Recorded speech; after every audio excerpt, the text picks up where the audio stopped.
Hello dear friends, welcome back to my YouTube channel Mukesh English. This is Mukesh Soni. In this video, I have brought to you a very famous poem titled Still I Rise, written by Maya Angelou, the famous American poet. Let's know about Maya Angelou. Maya Angelou was born on 4th April 1928 and passed away on 28th May 2014. Maya Angelou was an American poet, author, writer, and civil rights activist. She has published seven autobiographies, three books of essays, several books of poetry, and credited with a list of plays, films, and television shows moreover more than 50 years for more than 50 years. She has received dozens of awards and more than 50 honorary degrees. Her books center on the themes like racism, identity, family, and travel. This is a brief introduction of Maya Angelou. Now, let's know about this poem, Still I Rise. Still I Rise was originally published in the year 1978 in a poetry collection titled And Still I Rise by Maya Angelou. This poem reminds us of the African American tradition of powerful songs written in the face of racial discrimination and further the sufferings of the black community in America.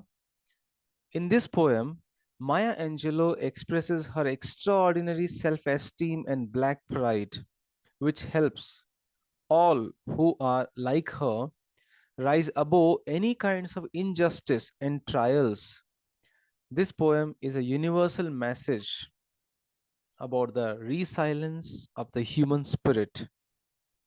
The poem has 43 lines, which are divided into 9 stanzas. The first 7 stanzas are quatrains because they are made up of 4 lines each. The rhyming scheme is not consistent. The 5 quatrains in the poem rhyming scheme is here ABCB, while the other 2 quatrains scheme is here ABCC. The poem ends in a sermon tone, repeating I rise 3 times. Then let's have a discussion about the theme of the poem. Still I Rise is an empowering poem about the struggle to overcome the prejudice and injustice. It is one of Maya Angelou's most famous and popular poems. When read by victims of wrongdoing, the poem becomes a kind of anthem, a beacon of hope for the oppressed and downtrodden people. Courage, pride, injustice are some of the major themes could be seen in this poem. The poet speaks about the biting criticism of dark skin in society. Also, Maya Angelou details about how people want to kill them with hatefulness, but the speaker is really proud of her identity, which she expresses in various ways in the poem. She openly challenges those who want to hold her down. Instead of wallowing in stress and fear, she aims to live a happy and confident life. Now, let's begin the poem. The first stanza. You may write me down in history with your bitter, twisted lies. You may trod me in the very dirt, but still, like dust, I'll rise. So, trod means what?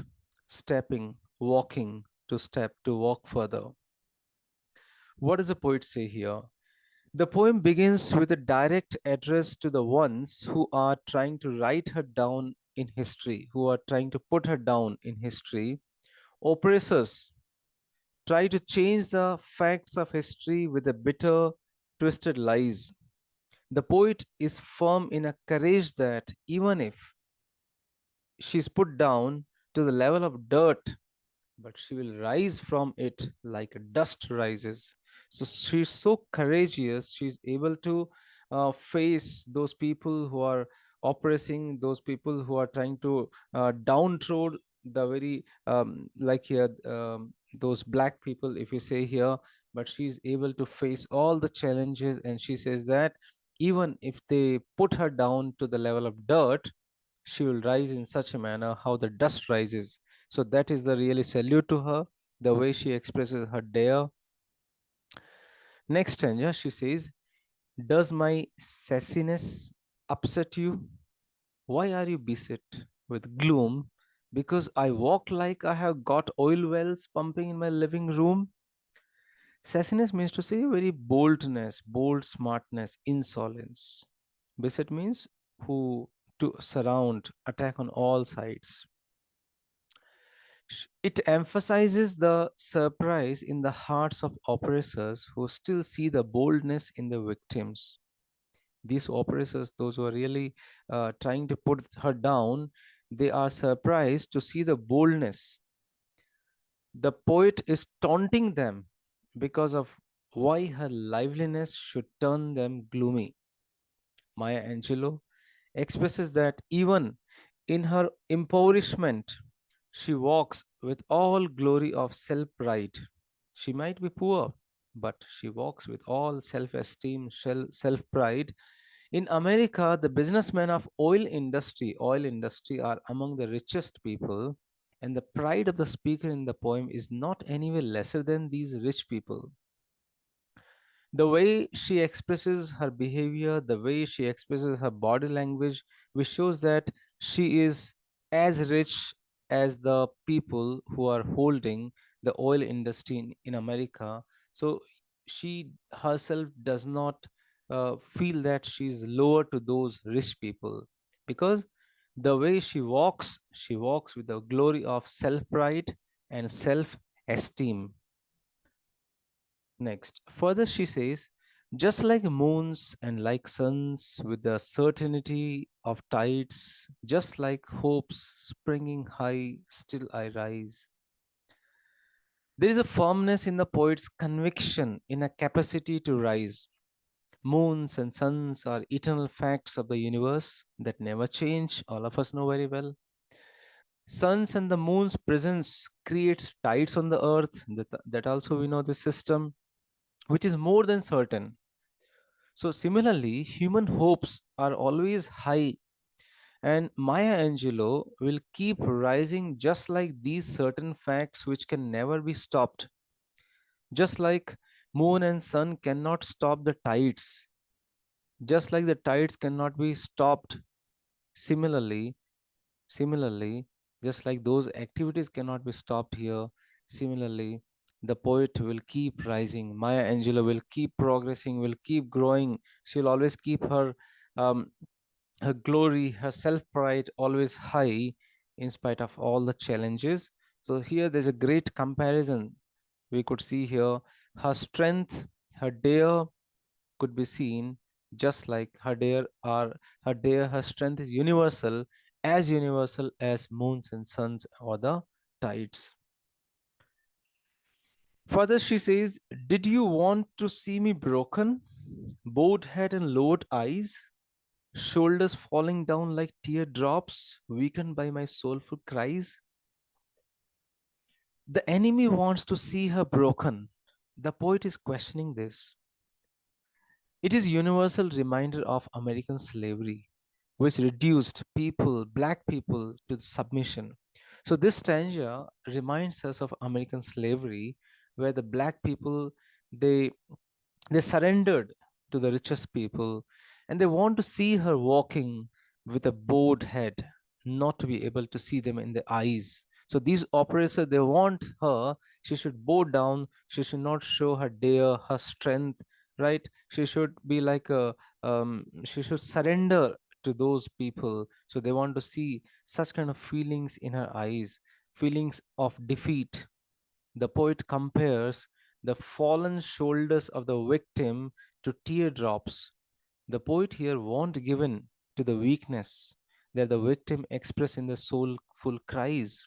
The poet says that I'm not going to show my weakness here, which you are expecting me to be shown. I will always walk with the same glory, the same pride. Okay, let's move on. Does my haughtiness offend you? Don't you take it awful hard? because I laugh like I have got gold mines digging in my own backyard. Haughtiness means to say pride, arrogance. Again, the poet questions are whether her proud behavior offend her oppressors. Do her oppressors, those who are really we can say, yeah, exploiting her, do those oppressors, those who are exploiting her, do they feel that her proud behavior is going to offend them? She will not change her manner anyway. In the previous stanza, we have seen about oil fields where she brings up the examples of the riches of gold mines. She laughs. She laughs, unlike her condition, which is poor according to her enemies.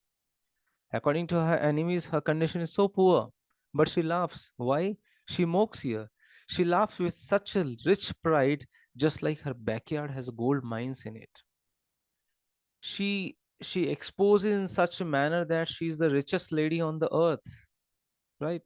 She laughs with such a rich pride, just like her backyard has the gold mines in it. So she should not bother about those people who behave that as they are the rich people, as they are the owners of those oil industry.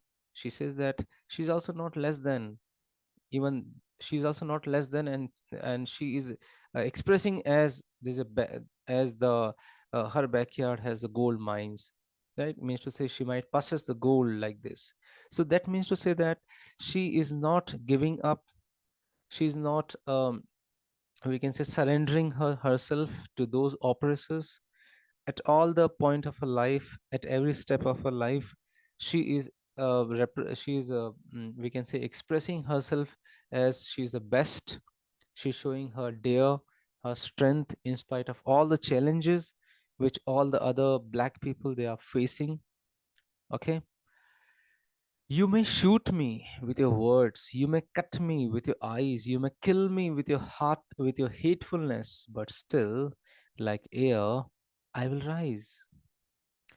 The poet describes how her enemies try to destroy her. They use mean words against her, which is like shooting her. They look at her in such a way that it feels like cutting her. Her enemies are full of hatred, yet she remains untouchable. She rises like air, which no one can stop. She rises like air, which no one can stop. So, this is the way she is um, representing herself, this is the way she is showing her strength to those oppressors. Does my sexiness upset you? Does it come as a surprise that I dance like I have got diamonds at the meeting of my thighs? The poet is conscious of her own beauty, though she is a black, or means to say a black skin we can say, but even though she represents, she says that she's quite very much conscious of her own beauty. In the eyes of her oppressors she has no human qualities, so seeing her desirability upsets them. Pointing at the treasure of her body, she uses the image of a diamond to describe her womanliness. She uses the image of diamond to describe her womanliness. Out of the hurts of history's shame, I rise. Up from a past that's rooted in pain, I rise. I'm a black ocean, leaping in white, welling and swelling, I bear in the tide. The poet has lived a life which is quite shameful. Such incidents are the hurts of the history. Such incidents are the hurts of the history's shame. They have become a record in the pages of history, and such images, such incidents are really shameful because her past is full of pain. She rises up above all this. In spite of this, she is trying to emerge. She's emerging. She compares herself to a black ocean because oceans are blue. But here, it is black consciousness which is expressed through the metaphor. She can leap across anything. Her personality is like water, which can enter any shape while welling and swelling. She bears through everything in life which is compared to the tide here. Last stanza. Leaving behind nights of terror and fear, I rise. Up from a past that's rooted in pain, I rise. I'm a black ocean leaping in white, welling and swelling. I bear in tide, leaving behind nights of terror and fear. I rise into a daybreak that's wondrously clear. I rise, bringing the gifts that my ancestors gave. I am the dream and the hope of the slave. I rise, I rise, I rise. Here, this is the final stanza, and this final stanza is a compelling concluding message. It speaks of Afro American people and the history of suffering, the nights of terror and fear. The poet expresses that she will still rise above all that. The night is gone and the day is breaking out. The light of hope is now clear. She's proud of her ancestry, so she celebrates its gifts. Her ancestors were brought into the continent as slaves, but they never stopped the fight. She is the dream and the hope of the slave, and she keeps rising. So, optimism is quite noteworthy in this stanza. Optimism can be noticed here. So, now let's go for the concluding remark. The poem, Maya Angelou's poem, Still I Rise, is an inspiring and emotional poem that's based around Maya Angelou's experience as a black woman in America. It encourages readers to love themselves fully and persevere in the face of every hardship. So, the central message: you should never give up, no matter the challenge. The speaker is a black woman. Poetic form is free verse. Themes we find celebration as well as identity, injustice, emotions evoked here, courage, hope, and the time to which this poem belongs to, the 20th century. So, dear friends, thank you so much. This is how I have tried to summarize, explain the stanzas of this poem. Thank you for watching, and don't forget to click on the like button and write in the comment box. If you're not subscribed the channel, please do subscribe. Thank you so much. Dear friends, thank you so much for watching this video. You can reach me at mukeshenglish@gmail.com. Please do subscribe the channel, click on the like button for more videos on literature, workbook, pronunciation, grammar, communication skills, presentation skills, interview skills. Stay in tune with Mukesh English. Thank you once again.